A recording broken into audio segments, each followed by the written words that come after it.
بسم الله الرحمن الرحيم قل آمنا بالله وما أنزل علينا وما أنزل على إبراهيم وإسماعيل وإسحاق ويعقوب والأسباط وما أوتي موسى وعيسى والنبيون من ربهم لا نفرق بين أحد منهم ونحن له مسلمون۔ آج کی آیت سورہ آل عمران کی آیت نمبر 84 آیت نمبر 84 ہے۔ اس سے اوپر کی جو آیت ہے افغیر دین اللہ یبغون ولہ اسلم من فی السماوات والارض طوعا وکرہا والیہ یرجعون، اصل میں جو اس سورہ کے اندر جو ذکر چل رہا ہے یہ اہل کتاب کا ذکر چل رہا ہے، چونکہ اللہ کے رسول صلی اللہ علیہ وسلم کے زمانے میں جو اہل کتاب تھے وہ یہود و نصارہ تھے، اور یہیں سے اوپر سے وَإِذْ أَخَذَ اللَّهُ مِيثَاقَ النَّبِيِّينَ لَمَا آتَيْتُكُم مِّن كِتَابٍ وَحِكْمَةٍ، اصل میں انہی کو سمجھانا ہے، کن کو؟ اہل کتاب کو، کہ تمام انبیاء اکرام علیہم السلام حضرت آدم علی نبینا علیہم السلام سے لے کر حضرت عیسیٰ علیہ السلام تک جتنے بھی پیغمبر آئے، ہر ایک محمد مصطفیٰ رسول اکرم صلی اللہ علیہ وسلم کے متعلق اپنی قوم کو بتلاتے آئے ہیں کہ آخری زمانے کے اندر ایک پیغمبر آئے گا۔ چنانچہ حضرت آدم علیہ نبینا علیہ السلام جو سب سے پہلے پیغمبر تھے، ان کے متعلق آتا ہے کہ حضرت شیس علیہ السلام جو ان کے بیٹے تھے، انہوں نے وصیت کی تھی ان کو۔ جب حضرت آدم علیہ السلام کا انتقال ہونے لگا تو حضرت شیس علیہ السلام کو وصیت کی تھی کہ بیٹا میں آپ کو وصیت کر رہا ہوں کہ اگر آپ ایک پیغمبر آئیں گے جس کا نام محمد صلی اللہ علیہ وسلم ہوگا، اگر آپ اس کا زمانہ پائے، یعنی آپ کے زمانے میں آئے وہ، تو آپ کو ان کے اوپر ایمان لانا ہوگا اور ان کی تصدیق کرنی ہوگی اور ان کی دین کے متعلق نصرت اور حمایت کرنی ہوگی۔ تو یہ حضرت آدم علیہ نبینا علیہ السلام سے لے کر حضرت عیسیٰ علیہ السلام تک جتنے بھی پیغمبر آئے، ہر ایک پیغمبر اپنی قوم کو بتلا کے گیا کہ آپ کے درمیان میں، اگر آپ کے درمیان آپ کے زمانے کے اندر محمد مصطفیٰ رسول اکرم صلی اللہ علیہ وسلم تشریف لائیں تو آپ کو ان کی ذات کے اوپر ایمان لانا ہوگا، ان کی تصدیق کرنی ہوگی اور ان کی شریعت کو ماننا ہوگا۔ جس طریقے سے حضرت سلمان فارسی رضی اللہ تعالیٰ عنہ، ان کے بارے میں لکھا ہے کہ تقریباً مطلب اتنی عمر کسی صحابی کی نہیں ہوئی جتنی حضرت سلمان فارسی رضی اللہ، اور ایمان لانے کا ان کا ایک عجیب واقعہ ہے کہ کتنی جگہ یہ تبدیل ہوتا ہے، کبھی کسی پادری کے پاس، پھر اس کے انتقال کا وقت ہوا، پھر دوسرے کے پاس، پھر دوسرے کے پاس، تقریباً 3-4 پادری کے گزرنے کے بعد جب آخری وقت ہوتا تھا تو معلوم کرتے تھے کہ اب مجھے کوئی اچھا ایسا عالم بتائیے کہ میں جس کے پاس جا سکوں۔ وہ مرتے وقت اس کو بتلاتے تھے کہ فلاں جگہ جاؤ، یہاں تک کہ محمد مصطفیٰ رسول اکرم صلی اللہ علیہ وسلم کی خدمت میں پہنچ کر کے اسلام قبول کیا۔ تو اسی طریقے سے اللہ کے رسول صلی اللہ علیہ وسلم اہل کتاب جو یہود و نصارہ تھے ان کو سمجھا رہے تھے کہ تمہیں حضرت موسیٰ علیہ السلام اور حضرت عیسیٰ علیہ السلام جو تمہارے پیغمبر تھے وہ تمہیں بتلا کر کے گئے ہیں،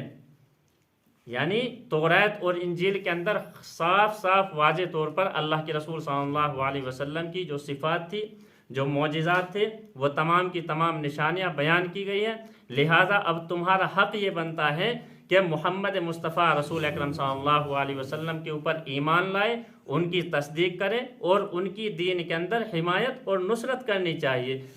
علاوہ اس کے کہ نصرت اور حمایت کرنی چاہیے تھی، تم حسد اور کینہ کی وجہ سے محمد مصطفیٰ رسول اکرم صلی اللہ علیہ وسلم کے دشمن ہو گئے۔ افغیر دین اللہ یبغون ولہ اسلم من فی السماوات والارض طوعا وکرہا والیہ یرجعون۔ یہاں یہی بیان کیا ہے کہ جو محمد مصطفیٰ رسول اکرم صلی اللہ علیہ وسلم دین لے کر کے آئے، کیا تم اس دین کو چھوڑ کر کوئی اور دین تلاش کر رہے ہو؟ کوئی اور دین تلاش کر رہے ہو؟ وَلَهُ أَسْلَمَ مَنْ فِي السَّمَاوَاتِ وَالْأَرْضِ، حالانکہ جو دین محمد مصطفیٰ رسول اکرم صلی اللہ علیہ وسلم لے کر کے آئے، اللہ تبارک و تعالیٰ کی طرف سے، وَلَهُ أَسْلَمَ مَنْ فِي السَّمَاوَاتِ، یعنی ہر ایک زمین و آسمان کے اندر جو چیزیں ہیں وہ اللہ تبارک و تعالیٰ کی اطاعت کرنے والی ہے، طوعاً وکرہن، خوشی یا ناخوشی، مجبوری میں، دونوں طریقے سے ہر ایک مخلوق اللہ تبارک و تعالیٰ کی اطاعت اور فرما برداری کرنے والی ہے۔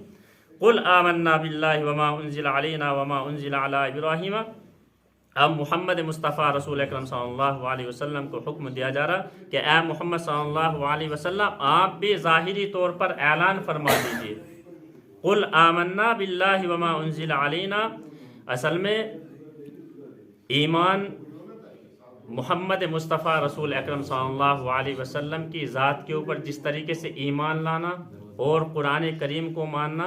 ایمان کا ایک حصہ ہے، اسی طریقے سے جتنے بھی اللہ تبارک و تعالیٰ کے پیغمبر آئے ہیں اور جتنی بھی اللہ تبارک و تعالیٰ نے کتاب نازل فرمائی ہے، ہر ایک پیغمبر کے اوپر، ہر ایک کتاب کے اوپر ایمان کی شرط ہے، ایمان لانے کی شرط ہے۔ اگر کوئی انسان محمد مصطفیٰ رسول اکرم صلی اللہ علیہ وسلم کو تو رسول مانتا ہے، قرآن کریم کو تو اللہ کی کتاب مانتا ہے، لیکن تورات، انجیل یا اسی طریقے سے کسی ایک پیغمبر کا بھی وہ انکار کرتا ہے تو وہ ایمان والا نہیں ہے، وہ کافر ہے، وہ کافر ہے۔ تو ایمان یعنی ایمان مفصل کے اندر بیان فرمایا گیا آمنت باللہ وملائکتہ وکتبہ ورسلہ، جتنے بھی پیغمبر اللہ تبارک و تعالیٰ کے آئے ہیں، جتنی بھی کتابیں آئی ہیں، ہر ایک کتاب کے اوپر، ہر ایک پیغمبر کے اوپر ایمان لانا شرط ہے مسلمان ہونے کے لیے۔ اگر ایک کتاب کو مانے ایک کو نہ مانے تو سمجھو وہ مومن نہیں ہے، وہ مسلمان نہیں ہے، وہ کافر ہے۔ تو یہ وتیرہ کس کا تھا؟ یہود و نصارہ کا، کہ بعض پیغمبروں کو تو مانتے تھے، بعض کو نہیں مانتے تھے۔ اسی طریقے سے محمد مصطفیٰ رسول اکرم صلی اللہ علیہ وسلم آئے تو اللہ کے رسول صلی اللہ علیہ وسلم کا انکار کر بیٹھے، تو اسی لیے اللہ کے رسول صلی اللہ علیہ وسلم کو حکم دیا جا رہا کہ اے محمد صلی اللہ علیہ وسلم آپ فرما دیجئے، ظاہری طور پر اعلان کر دیجئے، قُلْ آمَنَّا بِاللَّهِ وَمَا أُنزِلَ عَلَيْنَا وَمَا أُنزِلَ عَلَىٰ إِبْرَاهِيمَ وَإِسْمَاعِيلَ وَإِسْحَاقَ وَيَعْقُوبَ وَالْأَسْبَاطِ، یعنی ہم تو ایمان لائے ہیں اللہ پر، وما انزل علینا، اور جو کچھ نازل ہوا ہے ہم پر، وما انزل علی ابراہیم و اسماعیل و اسحاق و یعقوب والاسباط، اور جو کچھ اللہ تبارک و تعالیٰ نے نازل فرمایا ہے حضرت ابراہیم پر، حضرت اسماعیل پر، حضرت اسحاق پر، و یعقوب اور حضرت یعقوب، اور والاسباط اور حضرت یعقوب علیہ السلام کے بعد جو ان کی اولاد کے اندر پیغمبر ہوئے ہیں ان کے اوپر، وما اوتی موسیٰ وعیسیٰ والنبیون من ربہم، اور جو دیا گیا حضرت موسیٰ علیہ السلام کو اور حضرت عیسیٰ کو، والنبیون من ربہم، اور جو دیا گیا تمام پیغمبروں کو ان کے رب کی طرف سے، لا نفرق بین احد منہم، ہم کسی ان میں سے کسی کے درمیان کوئی فرق نہیں کرتے ہیں کہ بعض کو مانے بعض کو نہ مانے، تمام کے تمام اللہ تبارک و تعالیٰ کے پیغمبر ہے اور برحق رسول ہیں۔ ہمارا وتیرہ یہ ہے، چنانچہ ایک مسلمان کا طریقہ، ایک مسلمان کا وتیرہ یہی ہے کہ اللہ تبارک و تعالیٰ کی طرف سے جتنے بھی پیغمبر آئے ہیں اور جتنے بھی احکام، جتنی بھی کتابیں نازل ہوئی ہیں، تمام کے تمام کے اوپر ایمان لائے، یہ مسلمان ہونے کی شرط ہے۔ وَلَا نُفَرِّقُ بَيْنَ أَحَدٍ مِّنْهُمْ،